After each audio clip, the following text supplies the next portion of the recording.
Hello, everyone, and welcome back to the Commander Clash podcast, where we talk all things Commander. And this week, the Commander world has been shooken upside down. We're actually recording this on a Thursday. You're going to see it on Tuesday, but we're recording this a couple days after the RC has released a huge BNR update to the Commander format.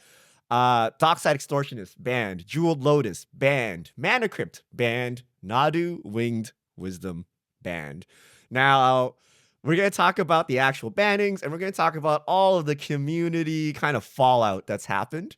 If you listen to the other Goldfish podcast, Crypt, myself, and Seth, we're actually recording our podcast when these changes dropped, and we're like, oh yeah, these seem cool. The community's going to love it. Yeah. Were we wrong? Boy, were we wrong.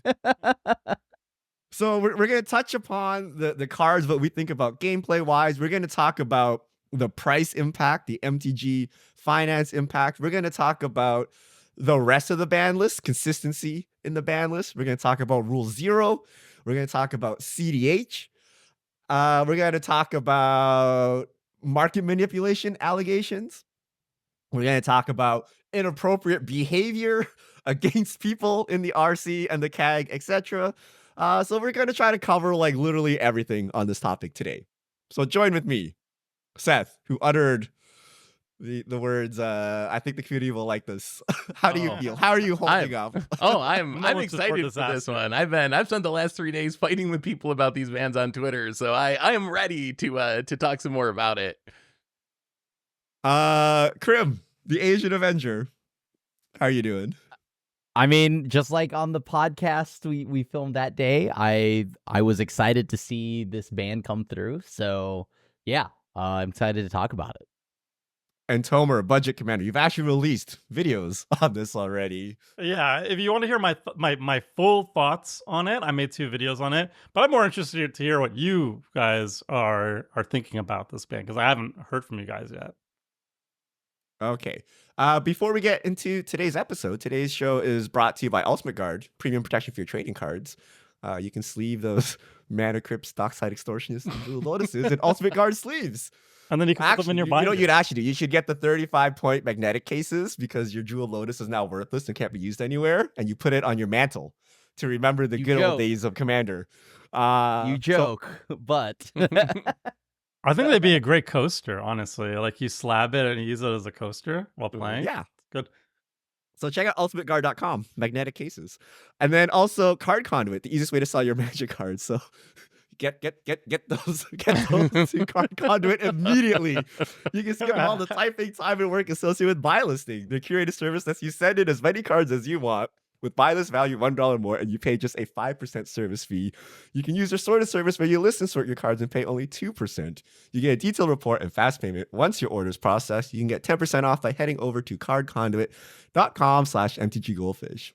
So thank you to our sponsors, who happen to be very timely on the situation this week. Last week, we talked about the top archetypes in Commander. And we actually talked about Duskmourn, and we asked the audience if there was a Commander Clash horror movie, what would the sequence of deaths be? And the Ultimate Guard comment of the week did not fail. So Chronak R, Tomer dies first, Phil is second, Seth sticks around for comedic relief, Crypt is the last and almost makes it to the end, Richard is the killer.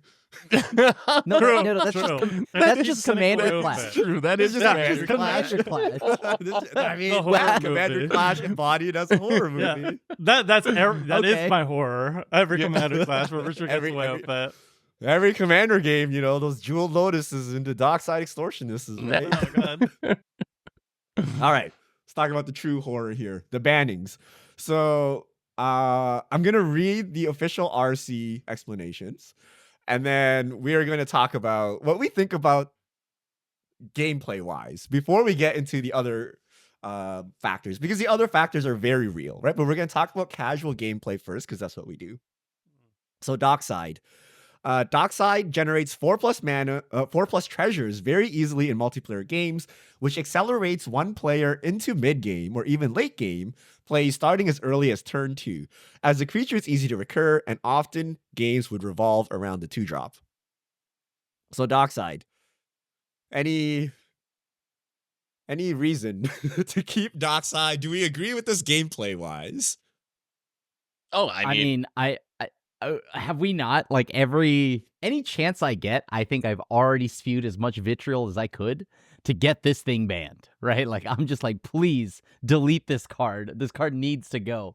I am very lenient and tolerant of many cards in Magic the Gathering. All our listeners will know this. And I'm okay with almost everything except Dockside. Like, Dockside is one of the few things on my list of big no-nos.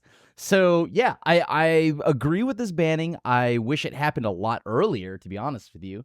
But, yeah, like, this card is usually busted. You can try to do the argument of it scales with the table, yada, yada, yada, and how busted the power level is. But I feel like with how many things are just making treasures, clues, etc., this thing can just make a lot of mana, and it's always part of some silly loop where they sack it, they bring it back, and they just go infinite. Yeah, I mean, this in some ways, I think, is the most problematic of the cards that they banned, because this is the card that was in the pre-con, and a lot of people have. And one of the, maybe I'm getting ahead of ourselves here, but one of the arguments I've heard with these bannings is people saying, well, like, who actually plays these cards in casual anyway? How many casual people actually are even playing a Mana Crypt? Dockside's a card that I played on the super casual logic that I bought the precons. I had the precons, so I had a Dockside, so I might as well find a deck to put it into, so it would show up in one of my decks. And eventually I ended up taking it out like a year or two ago, but for a while I played Dockside on that reasoning. So yeah, I think the card obviously overpowered gameplay-wise, and I think it's one that actually showed up a lot because it was in a precon not super long ago, and people think it's okay to play the cards they get in their precons in a casual table, which makes sense. Well, yeah, getting ahead of ourselves a little bit, but yeah, I definitely also very much agree that this card was never okay in the format. Like, it was super pushed. It was super pushed, and the entire point of it was to be super pushed. Like, the design philosophy was print the scary cards, and they did, and hooray, and good riddance that it's gone. Honestly, like, I think this is called for a ban on day one. I wish it was banned on day one, but it wasn't. But I'm glad it's finally gone, even though I feel it could have been banned better, in a better way. I'm glad it's gone. Too strong. I will say that the card has gotten stronger over time because Wizards has been pushing artifact strategies very hard. So, in 2019, food decks were not a thing, right? Like, you didn't spew clues out like they were free. I don't know, blood tokens, like whatever, map tokens, like there's all kinds of junk tokens. There's all kinds of weird things that Wizards has been adding to the game, and they're all just like artifacts, right? And that helps your Dockside scale a lot harder than it did in 2019. A few years ago, Seth. That's 5 years ago, Seth, when it came out in the pre-con. 2019 that's a few. That's a few. And it's also like, people say like, oh, well, you should be punishing the artifact decks, right? Because like they're OP. But like, somebody brings their Lord of the Rings food pre-con. It's like, you get 40 mana because somebody decided to play a food pre-con against you of hobbits. Like, no, it's silly. All right. There's a lot of CEDH implications for this, but we'll talk about that CEDH section. But that I think probably has the most vocal goof there. Jewel Lotus, Black Lotus before Commander. Okay, first printed in 2020, Jewel Lotus accelerates big commanders, but also accelerates 4 to 5 mana commanders even more, and those have become increasingly powerful since 2020, often drawing card or otherwise yielding value. They offset the disadvantage of Lotus, which overall contributes to the explosive starts, which are difficult to catch up with. I feel of all the cards, this one is the most controversial because this one is the most controversial in terms of power level. When we talk about Mana Crypt, people don't argue like how bad it is, right? But they're like, Jewel Lotus, how do I play my 9 mana value commander now, right? Unplayable. Right, so this one kind of came out of left field. Like, Dockside has been hinted at all kind of BNR announcements up until now, but Jewel Lotus kind of came out of left field. It was recently the chase card in Commander Masters. So yeah, people blindsided by this. What do we think about the Black Lotus of Commander? I mean, it only does one thing, right? Is just to speed up the game. Like, there's not another like purpose. There's no way to play this card fairly or do anything healthy with it. All it is like, oh, I jump my commander out 3 turns ahead. This is like, again, a card that should have never existed. I remember when they first spoiled this card, there was a lot of outcry for the RC to just straight up ban it when it released. Like, this was a card that a lot of people wanted not to exist, to the point that the RC actually addressed it on Twitter when they spoiled the card and said they were keeping an eye on it and they heard everyone complaining, but they're not going to do anything now. So this has been a card that's been controversial since it was printed, and my experiences with it have not made me think that it should exist in Commander. I thought it shouldn't have been printed, and nothing has changed my mind in the last few years since it's been around. I mean, the only thing that I've changed my mind on is that, yeah, maybe back when it came out, I thought, okay, this is like kind of niche in that if you wanted to play in a casual setting without like pub stomping, this is only going in like, I would only accept this if I saw that your commander was like 9 mana or something like that, right? But as I started playing with it more and more and more, I just feel like now people are just putting it in like, yeah, like 5 mana commanders and like 6 mana commanders, like having Niv Mizzet out like a full 3 turns early. This is R.I.P. Niv Mizzet. I'm sorry. Absurdly busted. And I mean, I knew it was always busted. I think we all knew it was busted, but the idea was that, oh, it'd be fun to play with busted things in Commander, but this is a little bit too busted. Surprise, Black Lotus is still good. I think they took it out because they knew my CEDH Niv Mizzet deck was too good. Yeah. So now the Yeah, it's actually gone, cited on the article in small font, super small font. Tomer You in can't see it, though. particular. I think this card, I think a lot of people defended it being like, well, a lot of the more expensive commanders can't keep up with the newer commanders because, you know, the commander mana value is going down. So how do you play your jankier older ones? You need stuff to help you ramp it out. And I think if that was the case, I would have agreed. But what I really see Jeweled Lotus doing is it just takes like the expensive commanders that are printed nowadays that are like worth their mana value, like Voja, like the new Atraxa, like the new Atali, and it just lets you get all those things out 3 turns earlier. Like a turn 2 Voja, you just play 2 lands and you play a Jewel Lotus and you put Voja out, and it's like, oh, why don't you just run interaction? You could just remove it with interaction. My Source of Plowshares costs 4 mana because Voja has ward 3. Voidrend. I'm not gonna do anything to do it Voidrend. until turn 4. Voidrend. Voidrend. Oh, Okay, sorry. sure. Eat it. I had this scratch in my throat. Voidrend. Okay, if I don't have exactly Voidrend in my hand, like it's like so what these cards do is they help like the jankier commanders, but they're really mostly being used by the good commanders to just get them out 3 turns earlier, and then it stomps the table because they're worth the mana value that they were printed at.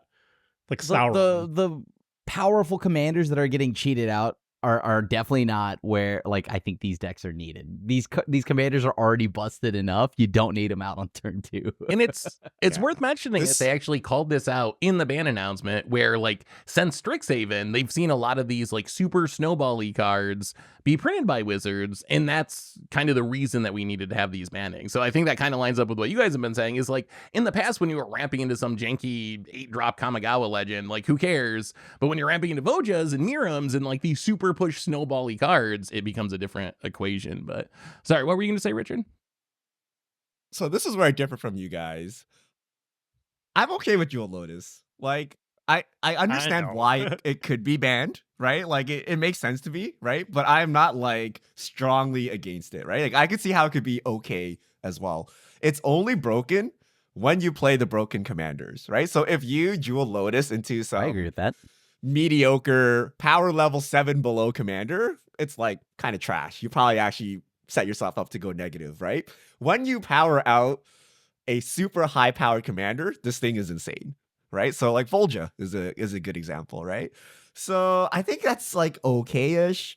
It depends on where you want to take the format. The other cards on this list are way more egregious. So I could see the sentiment of like people who are playing their terrible commander, and the only way to make it viable is to Jewel Lotus out. And they're like, look, if you wanted to spam Volja with Jewel Lotus, you're playing power level 8.5. You go do that. Leave me and my power level 6 alone, right? So I totally understand that, right? And there's like kind of like you could play Dark Ritual, you could play Seething Song, like those are one less mana, but you don't immediately jump to those. But like for some reason, everyone's like, "Oh my god, Jewel Lotus!" Right? Like, But so there's a difference yeah. between like a Soul Ring and a Mind Stone, right? Like obviously there's like the jump between one more mana is Well, a full turn. But the Soul Ring generates additional mana every turn, so it ends up Yes. being an actual Dockside. But I don't think it's. I think Right? it's way less. It's so much better than Yeah. Dark Ritual because of the one mana is so much more.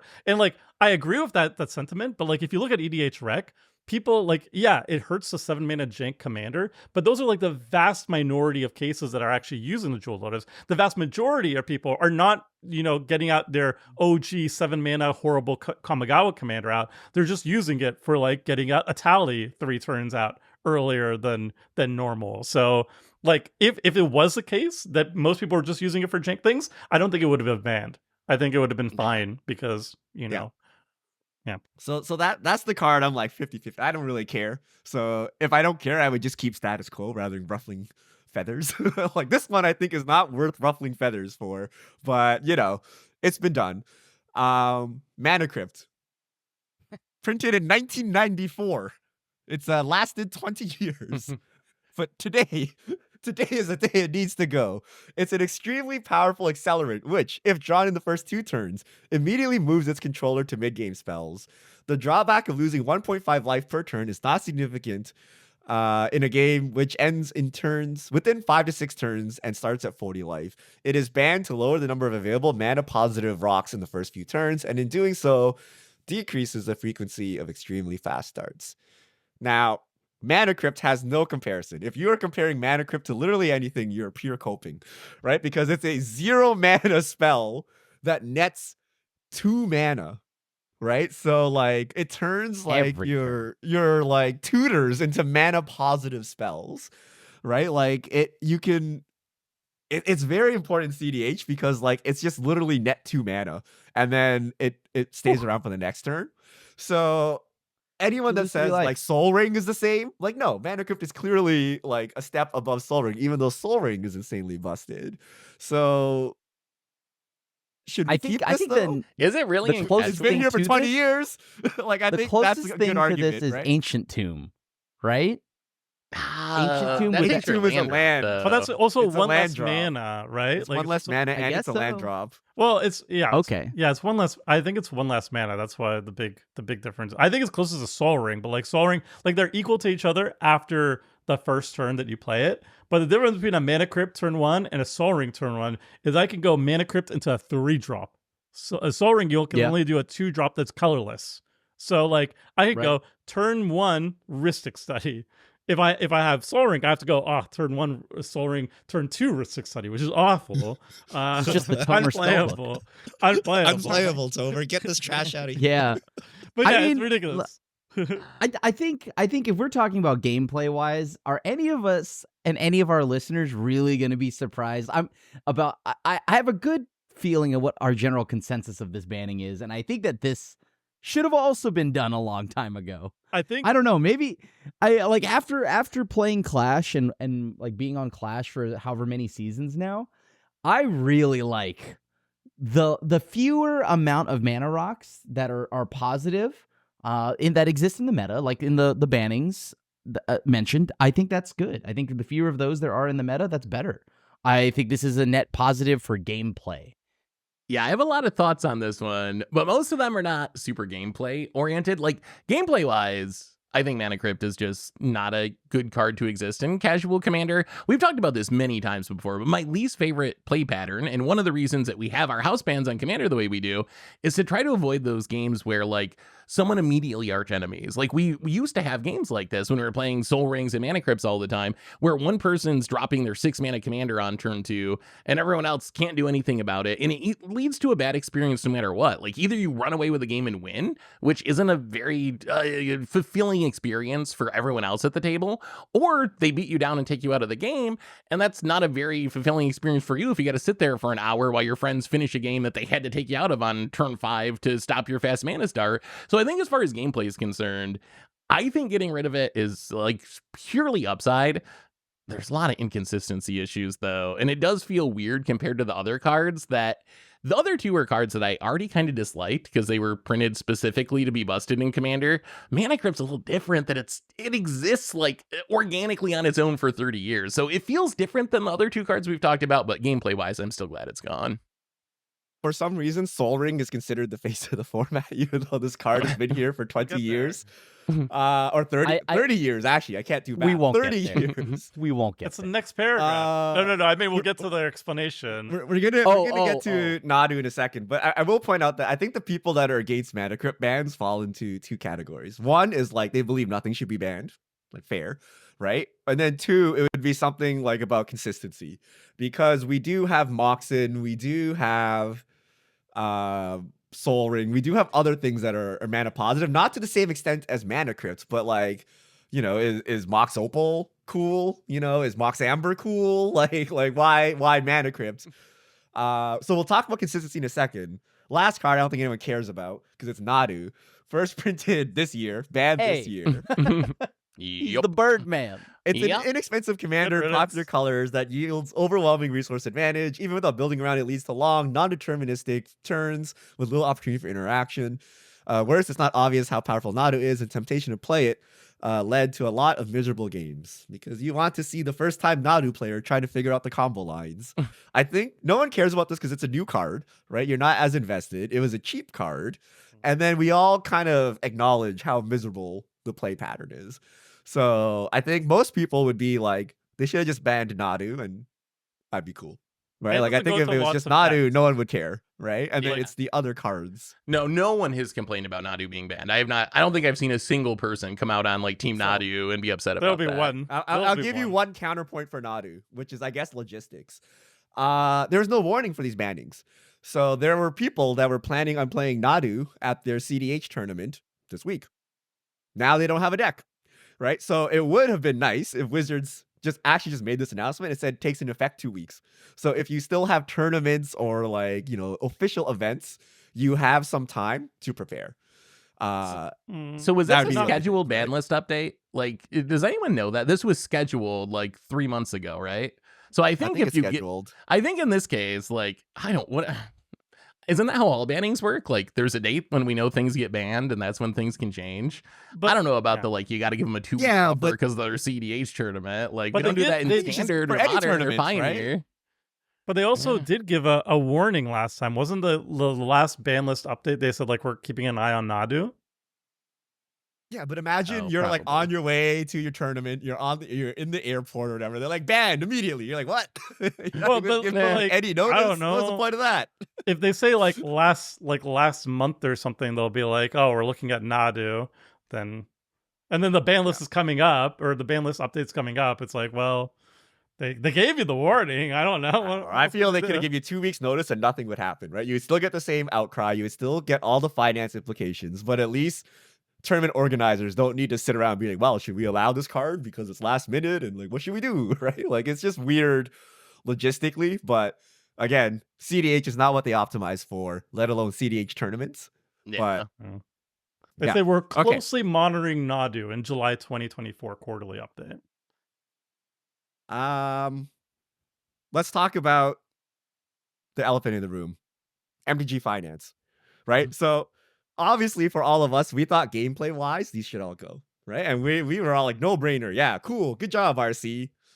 People are really mad. And one of the aspects of that is the MTG finance aspect. Dockside, $85 to $25. Jewel Lotus, $110 to $55. Mana Crypt, $180 to $110. Some people are coping. Jewel Lotus is not played anywhere. Right? Some people are holding on, waiting for a return of these cards, maybe a reversal in bannings or maybe a new CEDH list. But a lot of people just got MTG finance checked, right? We were all happily spending hundreds of dollars on chase cards, right? Remember, Jewel Lotus is a chase card from Commander Masters. Lost Caverns of Ixalan had kind of the special mana crypts. So we spent hundreds of dollars on pieces of cardboard, which are effectively worth 2 cents, really, right? And then now they don't have their value anymore. They're going to half their price, a quarter of their price. You suddenly lost $100, $200, $300. You're not happy about it. But Is there anything to do about this? Like, this is kind of Yes. what 60 card players are used to, right? Like, not only does your chase card get banned, your whole deck got banned, right? $500, right? And Yeah. it's kind of been ingrained in 60 card players that this is a possibility, right? But for commander players, they've been building up their collections, buying the staples kind of without too much problem up until now, right? And this was kind of the first ban that kind of shattered that illusion. And now you're like, wow, it's actually literally a worthless piece of cardboard. So how could Wizards have alleviated this or done anything about this, or the RC, because the RC did this, right? So it's super easy. Like, so the RC, I don't think could really do anything. I don't think you can not ban cards because they're expensive if you think banning them is the right thing to do for the format. So I don't think there's anything the RC could do. I see the failure here as Wizards letting these cards intentionally, from what I can tell, get to such high price points. Like, Wizards made a conscious decision to try to make these cards super expensive so they can sell special versions and sell Commander Masters and stuff like that. So I think the failure was these cards don't need to be $300 for a Mana Crypt or $100 for a Dockside. They could have been reprinted in a reasonable way and been $20, and then the feeling is much different if your $20 Mana Crypt got banned rather than your $300 Mana Crypt got banned. So I think it's a failure at Wizards to not reprint these cards in a way to keep their prices at a reasonable level.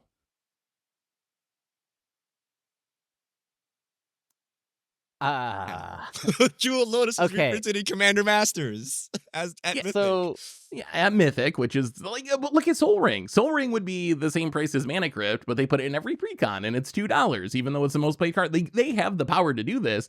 The Jewel Lotus one, This has really, been the Wizards' business model for 30 years. Well, like, isn't this? but I it's have little- a question for you, Seth. What are Yeah. you saying? Wizards of the Coast should make less money, Seth?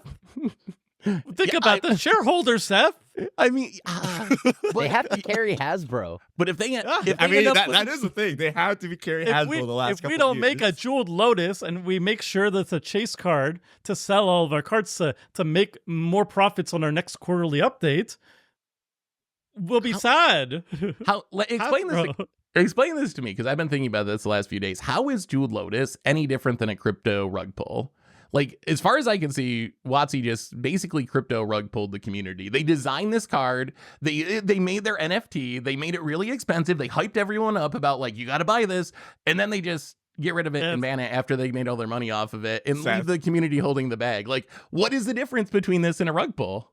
It is the MTG Nothing. equivalent of being noticing that your NFT is just JPEGs, right? Like, it's Yeah, like, your Jewel Lotus is just a piece of cardboard with ink on it. Like, I'm sorry. Remember when Bored Apes was a thing and we were talking about crypto Yep. on the podcast? And Yeah. I was like, why are you guys so against NFTs? They're literally like magic cards. Yeah, no, why, they are. why are you sitting here with your $100 pieces of 2-cent cardboard claiming value, but then laughing at people with JPEGs?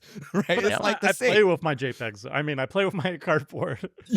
Like, I think this is a real thing, right? Like, people have been just like, it's like with any kind of bubble crash, right? Like the housing market, the stock market, like people are like, that's expensive, but it keeps going up, so it's fine, right? Like, it maintains its value, so like, whatever, right? Like, in a vacuum, a JPEG worth $200,000 seems stupid, but if 2 months later you turn around and sold it for $300,000, was it really stupid?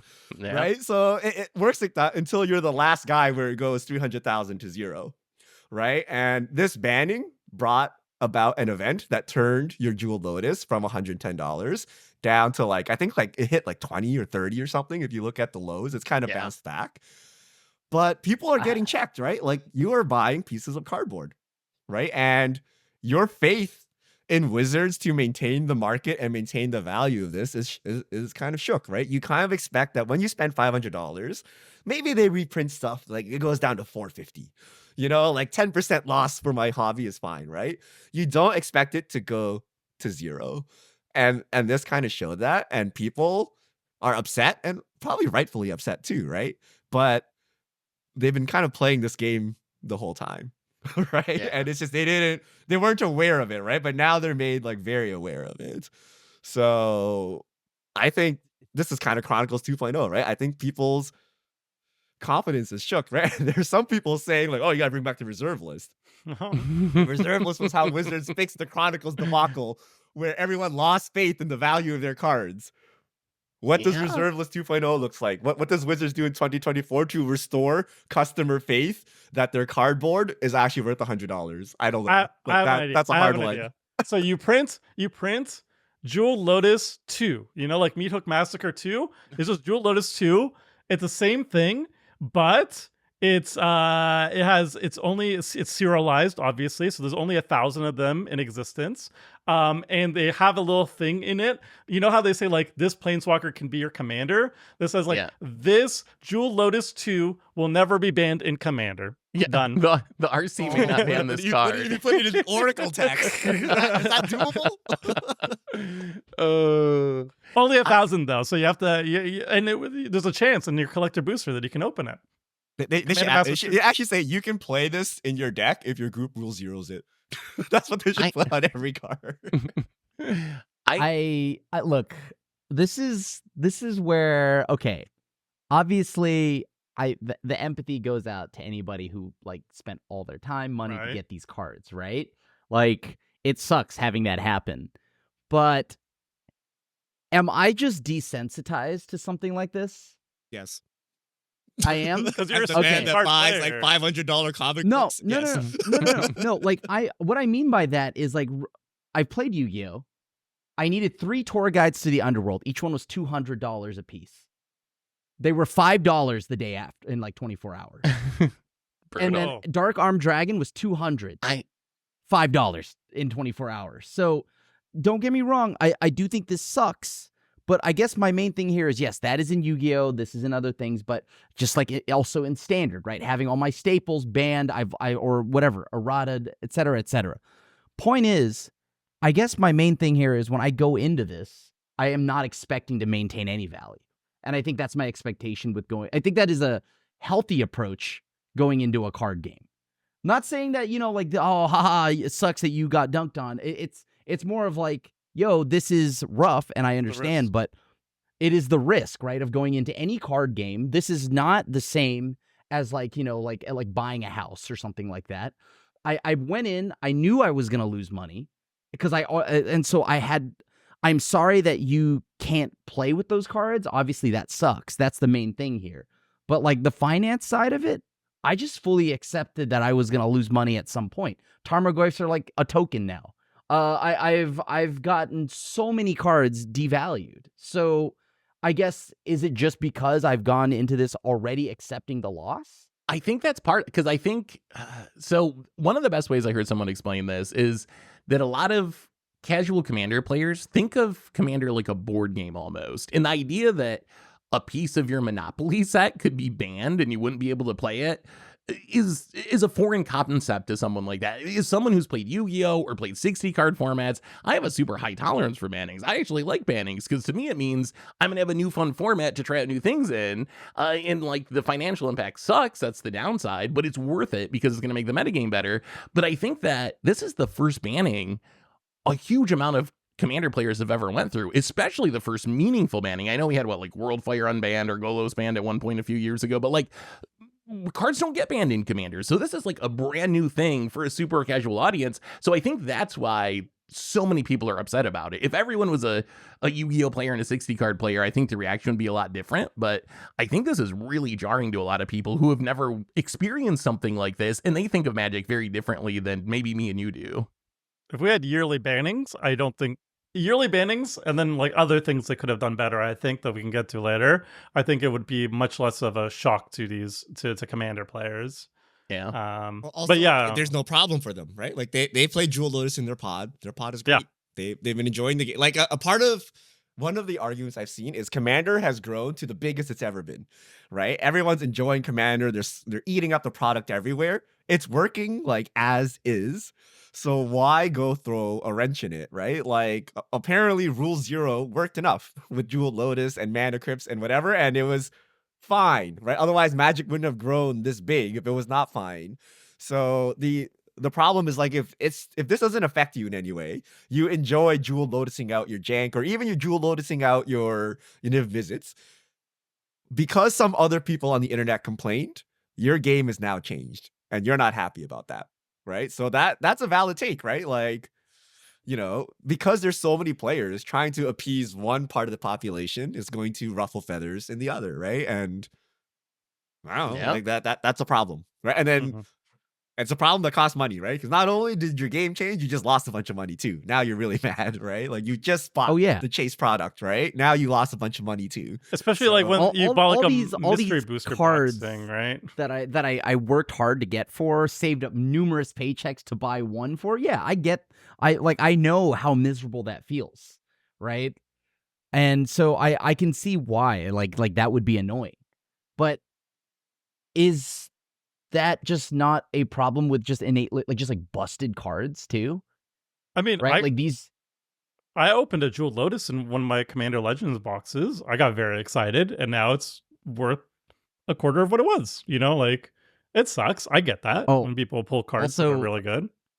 while we're on that topic, Tomer, and in the finance portion of this, I'm actually I think that right now I would totally buy a Jeweled Lotus for fun.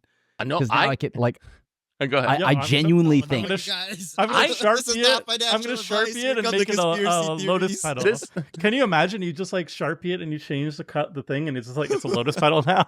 I'm Okay. just gonna display it because okay, we all They go look for pretty. Black Lotus still, right? Yeah. But people still want to own a Black Lotus.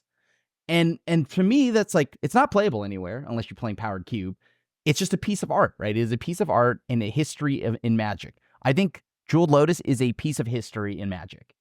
So It is the second attempt, and I think the art is gorgeous. So I would totally want to display it.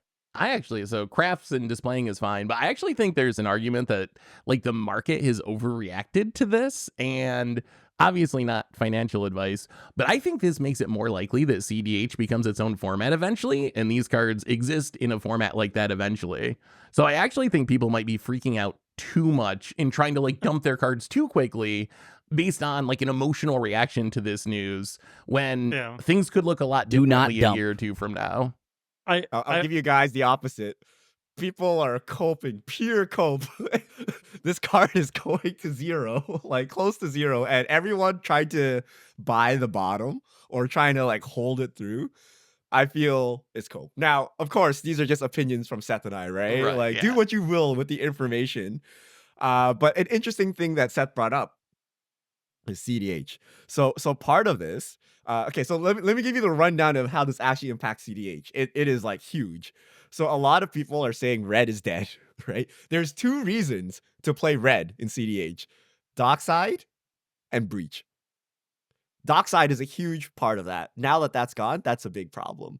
Mana Crypt and Jewel Lotus so Jewel Lotus is for your tier 2 decks. They're usually not used too much. If How you're trying to dare go to you Helm or insult my something. Nimiza deck? Rest in peace.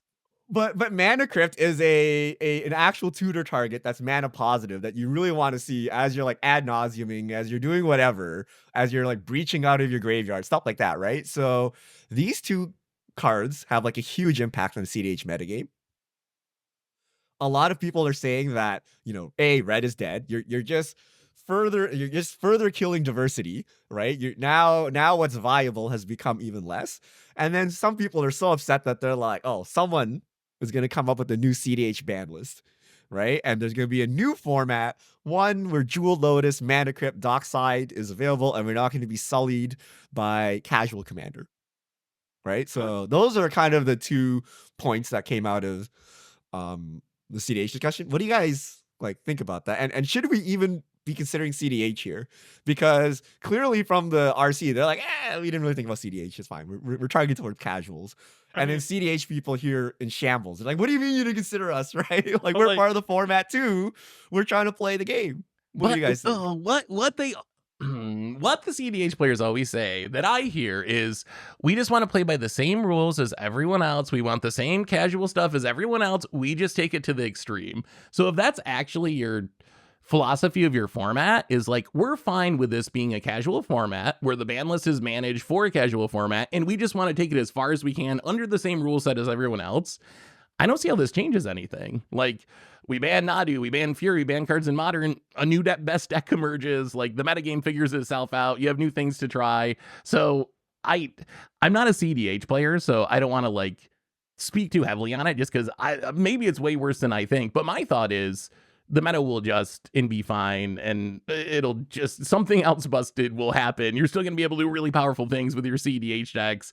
So I think it's overblown. I think CEDH is perfectly fine, and people will build new decks and figure out what to do and keep on playing, just like they do in Modern and Legacy and Standard and Pioneer and every other competitive format. Like, I totally agree.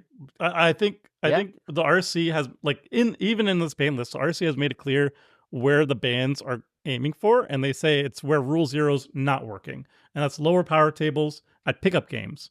It's working absolutely fine in CDH. CDH, everybody knows. If you say I want to play a CDH game, everybody knows. Okay, I'm bringing out my CDH decks, right? Oh, I want to play high power. Okay, I'm going to play my high power decks. Everybody has an implicit understanding. So that's not where the RC is aiming at. If Rule Zero is working just fine there, and it's always been a casual format, and CDH has always been taking the casual format and playing it as competitively as possible. That was the whole point of the format. Like, if people want to try out CDH with no ban list, I think that's very interesting, and I wish them all the best. But it's just like, it's taking the format and doing it within its bounds. That's how it's always been, and the RC has never been banning for CEDH and never will, because that's never been the point. Well, except for one time Flash. They did Flash one time. They said literally, this is the only time we're ever going to do it. There's your one favor, and that was it. And I think that's correct. So I think their complaints are along the lines of legacy and vintage players, right? Like, here's some eternal format. They want some kind of stable metagame, but due to casual commander, so in the case of vintage or legacy, they print a card for commander, and then your whole metagame is turned upside down, right? In this case, because you can't handle a mana crypt or dockside, they need to ban it and mess with our metagame and turn our metagame upside down, right? And then a lot of CDH is like, I don't know, like studying known lines of play. Like, you know, like you know all the interaction, you know all like the lines, and like you're trying to maneuver all of this, and then to have that all thrown up is like annoying. Now, is that a valid excuse? I don't know, but I could see how they have like the same problems that, say, legacy and vintage players have with the commander format.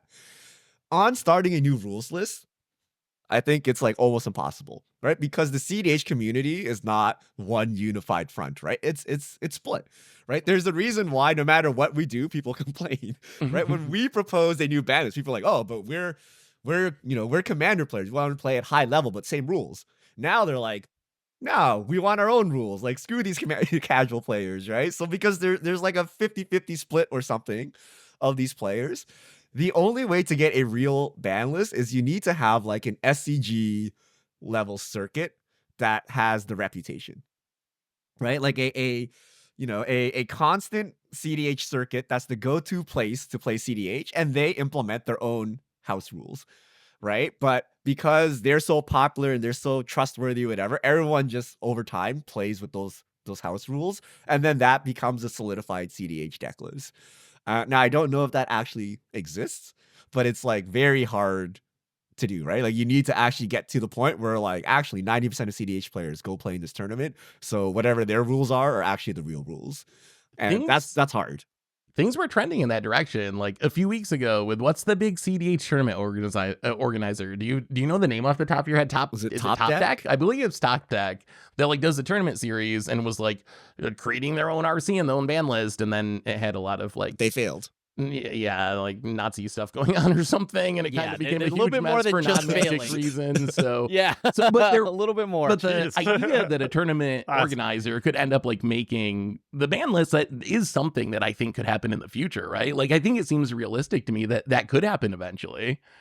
I think it would be better for, I don't know. I'm not a CDH player, so I don't have a horse in the fight. I've always thought if I was a CDH player, I would rather have my own ban list and not officially be part of Casual Commander than be part of Casual Commander and have to deal with the rules. But a lot of CDH players disagree with that. And like I said, I don't play CDH really, so I don't really have a horse in the fight. I don't care.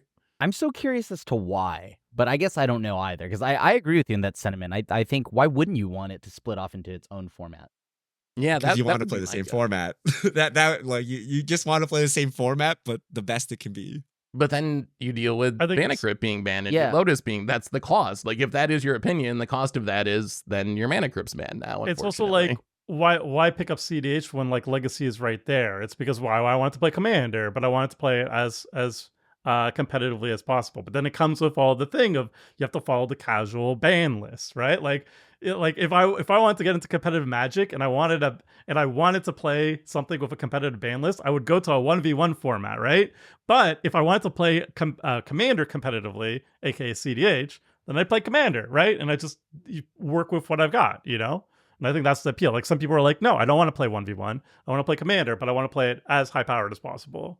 And at that point, it's like, well, yeah, it sucks, but like, you know. So one of the knocks against this ban list is inconsistency, right? They're like, okay, yeah, I see these cards are very powerful, right? But like, here's a list of like 8,000 broken cards, right? Like, you know, Mox Amber, Mox Opal, Mox Diamond, Ancient Tomb, Rhystic Study, Thassa's Oracle, blah, blah. You can go forever, right? So why just randomly cut these cards? Does that mean a second wave is coming where they, you know, here's the introductory bannings, and then, you know, next comes the big wave of here's the stacks pieces, here's the Armageddons, they're going. I know Seth was hoping for that. Is that actually happening though? And should it Doesn't happen? seem like it. It's not going to be likely with this community backlash, right? So I actually think for a gameplay perspective, they should stay strong and vigilant in this, and that if they're going to do this, be consistent. I mean, So like right? 300 card ban list, No. right? Like some giant list. of No. cards, right? No, it just needs the fast mana. Yeah, but like, I don't know, like the difference between, we can all agree that like a mana crypt versus like Chrome Mox, there's like a significant difference in power, right? Like one taps for 1 mana and puts you down a card. But one is like taps for 2 mana and costs you nothing except for you coin flip every single day. It gets a little muddier once the comparisons, like, I don't know, Gaia's Cradle or Ancient Tomb or Soul Ring. That's probably the biggest card that like intentionally was not banned, even though even the RC in the ban announcement was like, it should be banned based on these other bans, basically. I think if we've done whole podcasts on this. The only thing consistent about the Commander ban list is its inconsistency. Like that's something that we've talked about for a decade now, about like how it drives us all insane, that like there's just no logic to it. And cards are like haphazardly banned for reasons that don't make sense. And then they do the like signal bannings where like you ban some things and hope people don't play similar cards. Like, oh my God, it's so I don't know why people are surprised that these bannings are inconsistent, because literally everything about the Commander ban list is inconsistent. And it always has been, and it sucks, but that's what it is. I would call that like the old RC philosophy. I feel like this is the new philosophy. Like they had a very clear goal. They sniped the best fast mana cards in the format, except for Sol Ring, which was I'll get there. But like I think you cannot ban every single card that you think should be there, right? You'd have like 500 cards and people would be like, oh, what's the next thing? You know, like, oh, you ban Armageddon, which is 4 mana. Well, what about this 8 mana Armageddon? You know, it's like it will go on forever. You're never going to have a list. And then if a new player tries to get into the format, they, instead of having like a couple Bane cards that they have to read through, they have to read through like a freaking essay, and it just goes on forever. Like, no, that's not going to happen. It's not realistic. The thing you got to ban is you got to ban the stuff that actually sees play that Rule Zero is not keeping out. If I was going to a game store and every single pickup game had a very common occurrence of like somebody playing Armageddon, then Armageddon would get banned. But it doesn't happen because people just know not to run it, or it's just not very appealing to run because it doesn't really put you ahead most of the time. But you know what does see play a lot in pickup games? Mana Crypt. Oh, I just opened this in my LCI pack. Oh, I opened up a Commander Legends pack and I got my Jeweled Lotus. $200 card is common at your LGS. yeah, it is. It shows up a freaking lot. Dockside. I get Dockside hit a bunch. I remember like every single time I see a Mana Crypt, it shows up very often, and it's funny that every single time somebody plays a Mana Crypt, they say, "Don't worry about it. I'm going to lose to it." You know, that's a go-to That line. drawback. It happens. It happens without a doubt. Like the last time was I went to Frankfurt. I went to Magicon Frankfurt. I played against a person who was playing Zedru. First turn one, he goes like Mana Crypt into 2 like signets or whatever. And then it's like, don't worry about it. I'm gonna lose to it anyway. Yeah, every single time. Yeah, these cards see play. Like that's why they got banned, I think. I mean, I like it. So yeah, like I think that approach. I don't know what percentage of play the cards would have to be to see bannings, but to be honest with you, I think it's like all you really need to do is just ban fast mana. Everything else can be sorted out through rule 0. I just think fast mana is the only problem. That and Dockside. These are the only 2 things I think should be banned. So I mean, Dockside's I pretty hope- fast mana. Percentage of play is like the dumbest metric ever, though, right? Like it is. because you what- can't afford Gaia's Cradle and no one can play it, we don't need to ban it because it rarely shows up. But if you can afford Gaia's Cradle, you have basically Pay to win. bypassed the ban list, right? And you literally just paid to win, right? So the cards should be evaluated on their power level and not like how accessible they are. Like clearly Gaia's Cradle is on the same level as like Mana Crypt, right? Like, you know, it is very, very strong. It's just no one plays it because it's absurdly expensive. But, you know, that doesn't help you when you run into the guy that's, oh, I got Cradle. Don't worry, I don't have a creature this turn. It's fine, right? I just missed a land drop, right? Like, you know, I'll lose to no, it. right? I'm not saying that. I'm not saying you shouldn't evaluate any other the fast mana cards. Like Gaia's Cradle, I would look at again. But like, for example, the saltiest card in the entire format for like every single year that I've looked at it on the EDH Rex salt scale is Stasis. Like it's the number 1, and it's like everybody like agrees Stasis is very salty, and you shouldn't be playing it at like pickup games. But the thing is, you don't see it in like so like if we Because just we ban, have hidden rules. It's like baseball, you know. no, if we He looked at me weird. I got to go bean the pitcher now and like curb stomp him because of this unwritten rule from 1932. Like, would it why? be better if you took like all 300 cards on the salt scale of EDH Rec and you banned every single one, and then you were like, hey, new player to the game, read these 300 cards before you build a deck? Like, no, it's crazy. But what Right? happens if one Is of that those the better new players? approach? But when like those new players just like play Armageddon and Winter Orb, then No. because why Yeah, wouldn't no. then they players get play laughed those out of the cards? LGS How do and they they're like, know "This game that they sucks." shouldn't play those cards if they're a new player and they're not on a Because list they're anymore? not- How would they know? Because they're not appealing to new players. Like, okay, in theory, if new players were picking up Winter Orb all the time, then it would get banned. But like, they don't. Like, it's not appealing to new players. You know But what's that- appealing to new players? It's like Jewel Lotuses and Mana Crypts and Miriams and like big dragons and crap. Like, not a freaking Stasis. Like, you look at Stasis as a new player and you're like, this is garbage. Like, what would this do for me? Yeah, I mean, I guess that's fair that maybe they're not the most appealing cards to new players, but what about like you have like the One Ring, which sees as much play as Mana Crypt does, and is also very expensive, Card is and ninth also in packs recently. in the Like, salt score. how do you? Yeah, it's in the top 10 now in the Salt score. How do you handle stuff like that? Like, or That should be Vorinclex, a considered. big flashy bomb that's gonna double my mana, and it's like the 4th saltiest card. Like, what do you like? I think it's. I don't know. I hate gotta the pick- unwritten rules. The unwritten rule thing drives me crazy. I think personally, I would prefer Yeah. a 300 card ban list than you can't play Armageddon, but it's agree with that, legal. Seth. Like personally, I am 100% with you there. I would rather there just be a written ban list. and then Just people get can it just ripped. play what's legal, like in other formats, and then you don't have to deal so much with like. The other part of this is all the Rule Zero stuff and like people having to like ask for permission to play cards, and I think that's very taxing on new players. I've had people talk to me at Magic Cons and be like, I don't even really know how to get into a game in Commander. I'm too intimidated to go find people to play with. And they're not even talking about doing some Rule Zero conversation where someone might veto their deck that they built because they didn't know they couldn't play a card in it. Like, so I think there's, for ease of access for new players, I feel like it would be helpful there. Like, that's the stuff I worry about.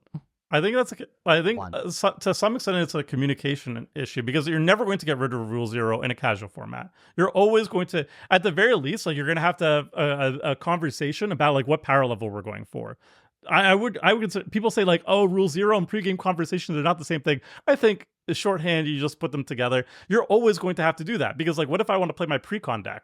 Right? Then I still have to have a conversation with you being like, hey, can I play my precon deck? Maybe you can play something a little bit lower power. Like, bam, that's already the thing. You can't ban your way out of that, right? So like, I think to an extent, Rule Zero will always exist, but I feel like there has to be better systems in facilitating that communication. And you just can't ban your way through having everybody on the same page. It's impossible. I'll tell you this. Rule 0 is one of these weird things we invented for no reason. I don't sit down with the game of One Piece and start discussing like what's acceptable and what's socially not acceptable as I play my card game, right? There's a reason. Tournament play. There's Because no we Rule have 0. official rules and like what's written in there is given and then you go, right? Like you don't Rule 0 most aspects of your life. But here's the thing. If you can Rule 0 cards out, why can't you Rule 0 cards in? Right? Why don't you just go and declare, I want to play Mana Crypt, I want to play Jewel Lotus, I want to play Dockside? And the real answer is, it's very hard to say no to any Rule 0. People do not want confrontation. They don't want to create conflict. So whatever the default is usually wins. So that's why you can't Rule 0 it back in. But then that also is why you can't Rule 0 things out as easily. Yeah. Right? Like you don't want to be like, if someone's like, oh, I got a stacks piece. It's my first stack, you know, like, can I play it? That's the only deck I have today. If I don't have it, I'm going to go home, you know, and then play Arena or something. And you're like, well, yeah, I guess. Right? And then they're like, Mana Crypt, Stasis, Winter Orb, right? but like the Rule 0 is so awkward.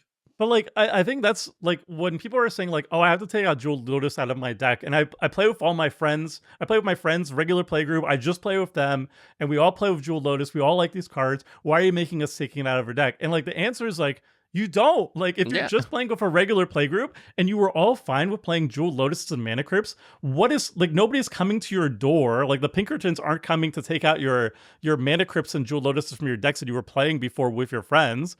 Like, just keep playing it. Like, that's literally when Rule 0's the strongest, is like, you've all decided these cards are good at your table. No one is stopping you from playing these cards anymore. You just keep playing as you used to. And like, even on Commander Clash, like, I wanted to play Lutri in my Otter deck. You guys let me. I just said like, hey, can I play Lutri in my Otter deck? It's banned. Can I play it? And then you said yes. And that was it. So I feel like Rule 0... Could you play Mana Crypt, Homer? No, I would have said no. I think I would have said no. If you said, can I play Risix, you know I was an imposter. All right. Let us talk about some saucy things and maybe some misinformation, because I've seen this a lot.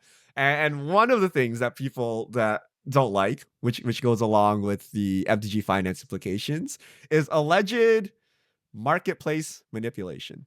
Right? So there are some things that we do know. Apparently, Wizards and Daybreak was given, you know, advanced knowledge of this, right? Because they have to, you know, prepare the announcement, they have to code it up or whatever.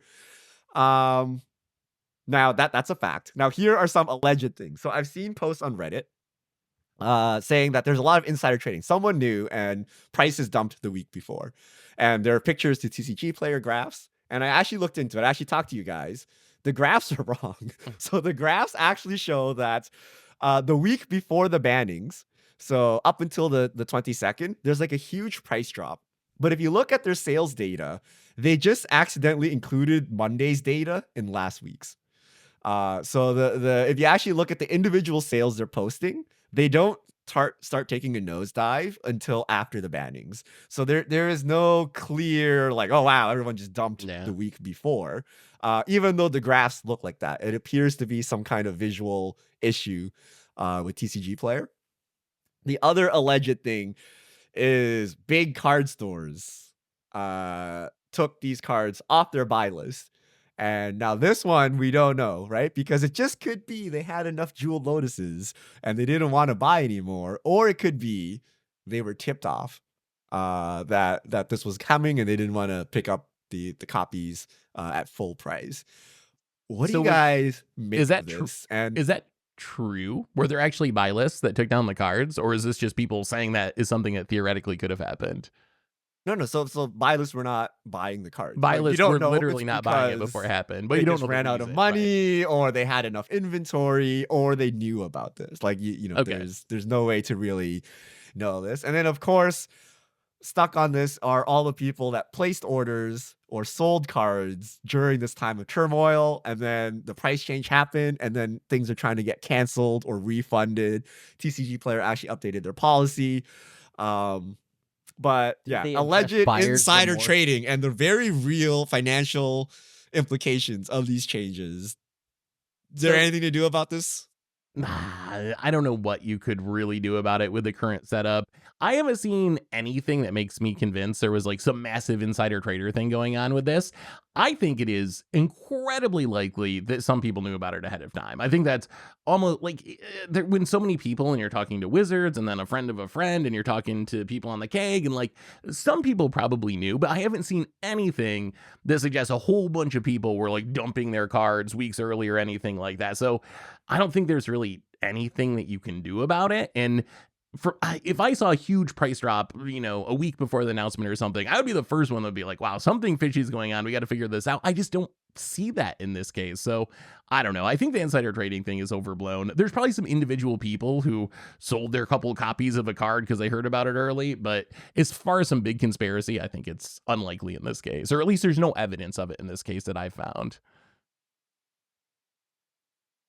Speaking of no one knowing, the CAG, the Commander Advisory Group, was not informed of this change. Their opinions were not polled. And the reasoning behind this was they didn't want to leak this information out. They wanted to keep it within a closed group. So the RC was afraid that if they started polling the CAG or whatever, that it would somehow leak out and then, alleged market manipulations would happen. What is the point of the CAG if not to advise you on changes like this? So I got a little bit of clarification from the RC. They said that what they did is they got advice from the CAG all the time, being like, tell us the health of the format. What do you think about this topic? And one of the things that they came back to, they said multiple times, I believe. Correct me if I'm wrong, if everybody knows from like the Discord or whatever. But like they checked multiple times with the CAG, being like, is fast mana actually an issue in Commander? And the overwhelming majority of CAG members said yes. And then they said, okay, based on this feedback that we're getting from this advice from the CAG, fast mana is an issue. We're going to address it, but we're not going to tell them what we're going to be banning. So we're going to address fast mana. We listened to you guys. We took your feedback. We're going to go based on that, but then we're not going to actually tell you what exactly we're going to be banning. We don't want your advice on what specific cards. We have enough feedback from you, and that's more context for how this worked out. So the CAG did not know about the cards being banned ahead of time, but they were asked about feedback about fast mana in general. I feel like that shows something is wrong, right? Like if you have this group of advisors whose job is to advise you and you can't trust them enough to actually let them advise you on your most important decisions, something is wrong with your setup. Either like you're doing something wrong on a management end and not being able to like do NDAs or whatever you need to do to make this system work, or you are hiring the wrong people or asking the wrong people to be your advisors if you don't feel like you can trust them enough to actually like give you advice on things like this. So I think it shows that something's messed up with how the setup is between the RC and the CAG. I don't know exactly what end it's on, but it is pretty shocking that what is even the point of the CAG if you can't run stuff like this by them and get their advice on something that has such a huge impact on the format and so many players. Like I would think this would be the thing you would want to talk to them about the most and get their impact on the most because it's just like such a big change. Yeah. I don't know why it's so hush-hush. Yeah. Be like, hey guys, here are 5 cards we considered banning, right? Yeah. Give us your opinion on it. And so what if it leaks out? Like, okay, these are just honestly, cards we're talking about, right? Like, isn't that the warning that we all want? To it would have be been like, better hey, had these it are on the leaked out. watch list, Yeah. right? Yeah, It would have right? been better. Like, I it think seems yeah, so this is the biggest suspicious move. that it's so hush. It makes it even more suspicious, right? That they had to like hush it and like not leak it or whatever. Like, I don't even know why this is so secretive. Like would anyone be shocked if the RC and the CAG were talking about if Jewel Lotus was safe or not? Like, would you be like, oh my god, what's going on? You're like, No, it seems like they're doing their job, right? Like, I don't know, right? Like, why do we have to hide this? It seems so incredibly awkward, and you're seeing the fallouts of being some random group of volunteers, right? Is there actually a legal structure behind the CAG? Probably not. I don't know, right? Do they have any NDAs? Do they have any repercussions of anything? I don't know.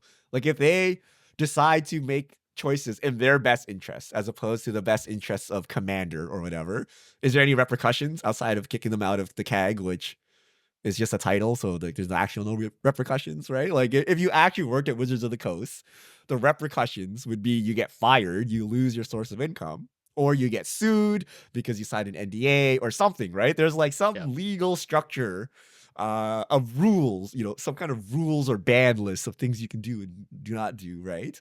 So it seems a little suspicious. And then cherry on top, Josh Lee Kwai quits the CAG, right? Didn't specifically say anything about this, but very clearly it's related. Like, you're just getting all this flack. You didn't even have your input taken. What is the point of being here, volunteering yourself to be kind of like the scapegoat for the community? What is the point? Like, why would anyone join the CAG at this point, right? Like, you kind of have no influence, and you get all the flack. All downside, no upside. But and he was against the bans. You get to say like, on it. I think he's like the number one person on the CAG, most publicly against these changes. He is like very, very much open to the fact, like, I do not like these changes. If I was advised, I would have said don't do this. But he wasn't advised, and now he's getting like a bunch of crap from a lot of people who are angry because they lost some money from their jewel lotuses and stuff, or they can't play it at certain tables anymore. So it's like it's not just like the RC, like a lot of their accounts and stuff, they're locked and everything. Like they're getting a ton of like, it's crazy to just think about like how much negative stuff and how much hate that they're getting currently. But it's not just the RC, it's also the CAG members who literally did not have anything to do with the bans. Like they weren't advised on these cards. They were advised on like fast mana in general, but they didn't give their input on these cards. They didn't ban these cards, and they're getting like a ton of flack. So it's like, why would you be on the CAG? Like you have no input on the bans, and then you're getting like death threats and stuff. It's like, what? Why would you be a CAG member? You're not getting paid. There's also one thing to slightly mention in all of that, and it's that there are members of the RC and the CAG getting death threats.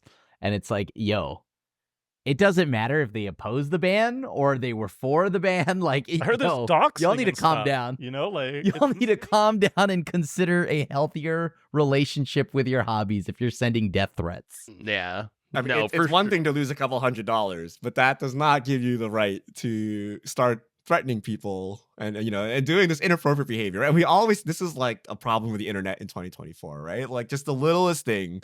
And then people like overreact in the most extreme manner. And that does not help the case, right? That just makes everything a lot worse. And, I think we can all agree that it's ridiculous and this behavior should stop and there should be actual repercussions for it, right? Like, you can't just sit behind your keyboards, fire off death threats and then call it a day, right? There should actually be repercussions to that. So I hope that actually happens.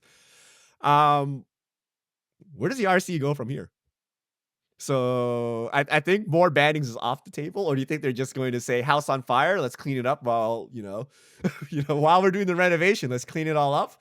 Or they're like, well, we're getting out of here. Or Wizards comes in and be like, yoink, it's time to take this back, right? There's this competing narrative of like, well, Wizards prints broken cards.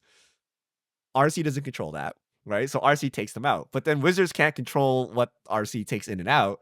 They're kind of adversarial, right? You can't really effectively govern this format by doing half of the operations, right? So does Wizards just come in and yoink the RC, save them, hire them, shield them?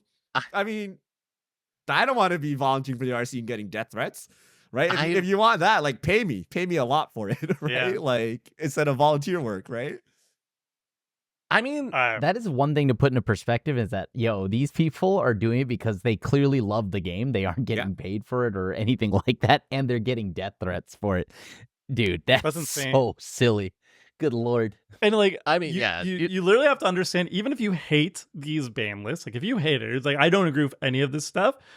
You have to understand that the RC, first of all, they're volunteers. And secondly, if you disagree with their motivation or you disagree with their decisions, their motivation is trying to make the healthiest and best format possible. Like that's their primary motivator. They're not getting paid for this. There's no sinister underbelly to this. That's literally that's all they want to do, is they want to make the format better. And like, you could disagree with how they're doing it, and I disagree with some of their decisions and their philosophies, but like, I can still, you have to acknowledge that they're doing this out of love for the format that we all love, you know? I don't know. It's so wild that you would death threat people over that. I guess it's so wild how unaware this, like, some people are, but yeah, I at no point is it okay to send death threats. No. Especially not now, right? So I think it's, yeah, I mean, obviously no one should be sending death threats or anything like that. As far as Richard's like original question, I've seen some people wishing for Wizards to take over the ban list, and I would caution people on that. As someone who plays a lot of formats where Wizards maintains the ban list, I'm not convinced Wizards is any better at maintaining a ban list than the Commander RC is, based on Modern and Pioneer.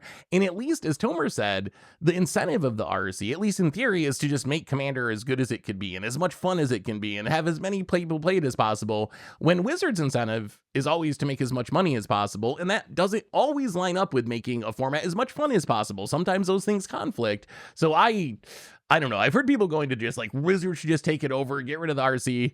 And I'm a little bit like, be careful what you wish for, because I don't know. The grass isn't always greener with Wizards in charge, I think, of stuff like this. Imagine how free they would be to print like a new Jewel Lotus every single year if there was zero pushback. Zero repercussions, any chance of them getting banned. You know, like they would just go ham, because like, obviously Jewel Lotus makes a lot of money for them. It was designed to make them lots of money. And I feel like I feel like, yeah, I don't know. I would assume, Guys I would smoking. hope. I would hope. How about I tell you this? There's this $1 billion franchise, okay? And the cornerstone, the brain, the thing that manages it, is this group of 4 random ass volunteers who do this for fun to get death threats, and they don't really want to be doing this. You have no control over them. You have like really no control over your $1 billion franchise. Like, how is that acceptable? Right? Oh. Like, if you like these people, you hire them, right? And you make them work for your company, and you pay them the appropriate salary, and they manage the format within the constraints, and then they have access to all the inside information of what's being printed. Their feedback can be taken. Like, how many hours could they possibly be using to manage the Commander format, right? Like, if you told me the Commander format was managed by 4 full-time employees at 40 hours a week, I'm like, that's too small. Now you have 4 people that are doing it on volunteer basis, right? Like, what? That's bad, right? So, But I think as the soon as answer it becomes, is WotC takes it over, right? I mean, that seems very good for Wizards, but is it what's best for Yes. players? Like, I think that's the difference from Wizards' perspective. Yes, it's insane that 4 random volunteers from one of your $1 billion format, but from a player's perspective, I don't know if I feel like I would, the format would be better for having Wizards run it. Like, from Wizards' perspective, sure, they'll make more money doing it that way, but from the perspective of they have someone who wants Commander effectively to been be running good, it for the last 30 years, right? Because the RC hasn't been deleting. They've only been adding. That's So true. Wizards has been effectively running it, and it's been fine, and the biggest it's ever been up until this point. So that sounds fine. Well, right? Like, I mean, I don't know, right? there's still behind the scenes that we don't see. Like, I know for like all the Commander products and also like standard sets, because those are also Commander products now, they also get advice. They have like a Commander advisory group. Like, we heard the whole debacle of Nadu, for example. So they do stuff behind the scenes other than banning that we just don't get to see. But like, imagine all those checks and balances are just like gone. Like, I feel like it would get a lot worse. We wouldn't be as aware of how much worse it's getting. As soon as we start seeing like Jewel Lotus 2 and 3 and 4 every quarterly boost, it's just no. No, thank you. And a lot of my fear comes from like Modern, where Modern was also fine and thriving and one of the most popular formats in Magic, until all of a sudden it wasn't. and now it's whatever it is today. And that's Wizards doing and their choice to monetize it in the way that they have. So I feel like just based on how I've experienced other formats, it scares me that Wizards would control all aspects of Commander. Right now they What's control modern? the inputs, but at least, Is yeah, it I standard know. 2.0? It used to be my if you don't favorite like the format. meta, Seth, you just have to wait 2 years until the next Modern Horizon rotates And it I will out. try again. Yeah. But isn't so like in all seriousness, doesn't that already happen? Like I guess I don't see how Wizards doesn't already control it and print they like whether or not they're in control of the RC, they're already gonna try to do a Jeweled Lotus 2, 3, 4, and whatever, right? So I guess what is the upside of having a split entity? Like what does that actually do if you were to break it down into specifics for the fun of the format? Because Wizards is already going to print like Jeweled Lotus 2 to 7, right? Like no matter what, because at the end of the day, they need to make money. What if RC says, don't make it or else we'll ban it? Like Yeah. that's a check that I like. I like the fact that somebody can push back against Wizards of the Coast being just like, we're going to print a chase card because we want to make money. And it's not for the health. It's just But because it's we not want to make that- money. Person's full-time job, right? Like, you know who I want to make these decisions? Not random people that play Magic, not random content creators. I wouldn't want to make any of these decisions. Like, you know, I know we have our opinions on the podcast because we're talking about them. But if you're like, Richard, would you like to control the format? I'm like, heck no. You know who I want to have experience doing this? Like someone with like Game 50 years of designers. gameplay experience. Right? That they actually know how games work and what fun means and how the pace should go. And I want them to be doing it full time, 40 hours a week for their entire life.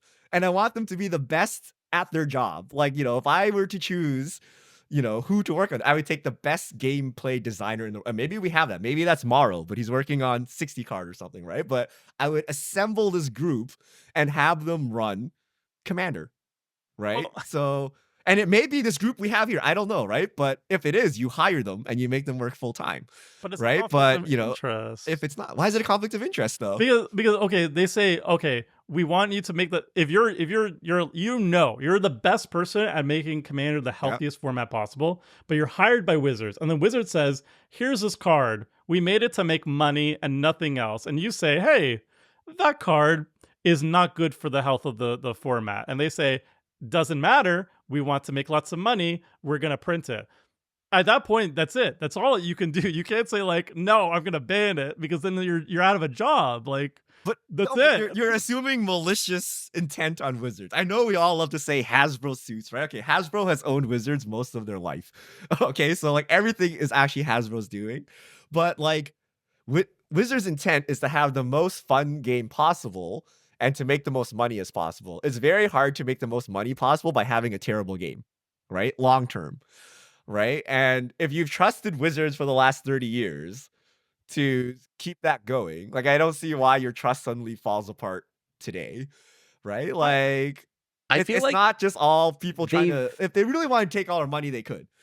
Right, 30th anniversary, right? Like there's ways to do it, but then at the same time, there are people that champion the game, like Morrow and stuff like that, right? That actually want the game to be fun, right? Like, Yo, like Gavin and Melissa are there's- senior designers. Daniel Holt is a senior designer. I trust all of these to make the best game, game. and I'm sure possible. they push back against money grab strategies all the time. Like if Wizards But they want to, they can't- could just fire them all, right? Yeah. But you know, there's some balance here between making money and having a fun game, right? But the whole point is you control the process, right? Once it's out of your control, like what are you doing, right? Like But we need somebody who could say, I can ban Jeweled Lotus when it comes up, you know, like, and I don't think Gavin could ban Jeweled Lotus, you know? He can't say, like, hey, it's a bad idea, we're not going to make it. He can't. And that's why I want a third party to do that. remember this process gave us Nadu like 2 months ago. Like this almighty Wizards process of being good at doing magic. Like, yeah, you're doing it, guys. Like that's what makes me skeptical, right? Like stuff like that. If it was actually as clean and easy as like, here, give it to WotC, they're gonna do this wonderful job. That sounds great, but it just in practice, it's a lot messier than that. Like it's not that easy to do the right thing, and doubly so when you have the extra pressure of shareholder profits on top of just trying to do what's best for the game. You have another competing factor there on top of just, you know, the good of the format. all right. Any closing thoughts on the Commander ban list mega thread here? Anything we've missed about We've talked about the gameplay implications. We've talked about finance implications. We've talked about, reasons why people would like this, reasons why people would not like this. CDH, Rule Zero. Anything else we're missing? Do you think there was any way they could have banned these cards if that was like the intent? Like, we all agree that these cards, it's good that they were banned, but was there any way that they could have done this in a way that wouldn't anger so many people? Do you think there was any way that could have gone around these bans better? Yes, So I think yes, Seth. I'm curious. the How? biggest failure I see is communication from the RC. I think that was the biggest thing that they did wrong here is inaction for years and years set the expectation with the community that things don't change in Commander. Like the idea that they could ban Mana Crypt is not something that would even enter anyone's brain, because when you think of the RC, you think, oh, the last time they banned something was 2021. Like, we just don't do things like that. We just tier list unset cards. That's our job here. So you don't think it's even a possibility that they could be doing this stuff. So I think if I was the RC, I think what they could have done better is started like a year ago with more the messaging of like, here's what we're thinking of. We're having these internal conversations, almost like we do sometimes when we were talking about, do we house ban the One Ring? Like, hey, community, we think fast mana is a problem. We're having conversations about this. We just want to let you know that this is something on our radar, like something like that. Maybe a few months after that, maybe you ban Dockside or whatever, and you give them a warning, like, fast mana, like, keep your eyes on this.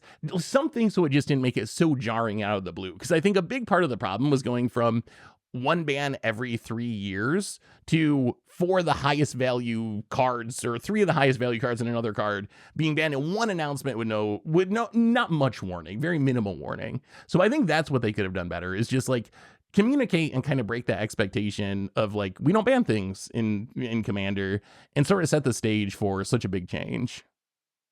I agree that they should definitely have communicated more instead of just randomly dropping this like out of nowhere. But I think people would have still been mad. I think that, like, I agree the communication could have been a lot better. I think that is definitely something they need to work on. But there's no way that they drop this announcement and people aren't bringing out the pitchforks. You think it'd be just as bad either, right? Maybe it would be just as... I was thinking... I mean, I think there'd still be some angry people, but I was thinking it would be... I mean, hopefully we're not getting into the death threat territory like where we are now, which is not a good place. Like, maybe it would be a little bit more reasonable, but maybe it would be just as bad no matter what. How do I take I'm $300 curious. out of your pocket and not have you be mad at me? Yeah. Right? And the answer is, don't take $300 out of my pocket, right? So what that really means is you needed to spend the last 2 years reprinting these cards into the ground, so they're like $5, Yeah. and then you ban them.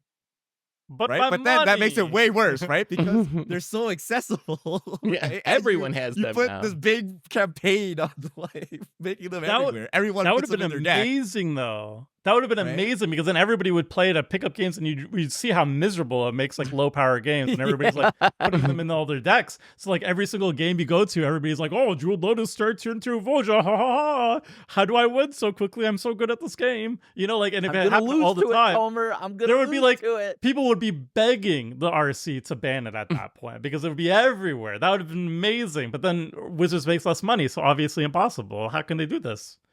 I mean, my takeaway is don't touch the ban list. Right? Like I was shocked at this response. This Yeah. is not worth this. Whatever gameplay improvement we got from this is not worth the amount of players we're about to lose. Was not worth the amount of money that got removed, right? Which then indirectly removes players. Like, probably not worth, right? Most people. So when we talk about broken cards, we're talking about like optimized play, right? Like if you optimize the Mana Crypt, of course it's insanely broken. If you took your like Kithkin deck and threw a Mana Crypt in there, no one cares, right? I feel most people fall in that category. They're running 28 lands, like they can barely like assemble their cards together, draw cards, right? Like most of this does not affect them, right? So I feel you just leave it. Rule 0 has worked up till now. I guess you just keep going with it and keep printing more broken things, right? I Like, think- that's how Wizards catches up, right? They keep I think we've making went broken way past like Kithkins. Like, if you brought a Kithkin deck to the Duskborn Precon play group, you would get destroyed. Like, we have the power floor is so much higher in the past like 3 years than it was like in like 2019 or whatever. How like, does removing Mana Crypt solve that? because right? because it doesn't, the- right? because if the power flow is so much higher, the things you're mana crypting into are so much stronger than, I don't know, a bad Kithkin, an overcosted bird or something like that. You know, like even birds are getting way better now. True, but like then you just play the next best fast mana if you want to do that, and you're like still kind of doing the busted thing, but slightly slow. Like I think that's part of the problem when you only ban like part of the cards. I don't know. I don't know what they do. You think Okay. there's any chance they back down from this, like based on the pressure? I know they're saying that they won't. Is there any backing down at this point? I think you get even more mad. You're like, yo, I Yeah, just sold people- my Jewel Lotus. The other Yeah, half of the where's my community, Jewel Lotus? And yeah. you're telling me like take backsies? Like what? No, right? It was a This prank, game- bro. April Fools, we got ya. we might lose some like CAG members and RC members too. Like I think this is a great change, and I was telling like RC should be doing something instead of sitting around doing nothing. But like Yeah. now that I see how much hate and stuff they're getting out of like these changes after now like a couple days, I would also not do anything. I would be the RC member, and I would say every single quarterly update I said no changes, and that would be my job, and that would be great because like why would I deal with death threats? Like you guys are crazy. I would do Let's just nothing. let it. I don't know if I could understand that, but it's like, yo, I don't think they should ever walk it back because then they essentially No. were bullied back into like letting this happen, right? Or like walking it back, and I don't think that ever should be the case. However, I am very curious. When was the last time there was this much backlash? And that was during the Walking Dead release. Do you think I feel this is much or bigger the- than that. That's a good though. point. You think? Okay, or the Walking Dead is bigger? Walking Dead was pretty big, but I think this is way bigger. We had a new format from Walking Dead. Remember, Captain? It Yeah. was great. Yeah. Oh God. I mean, oh God, Cap. But I'm trying to think which one had more people upsetting spaghetti. I have a called shot, by the way, though.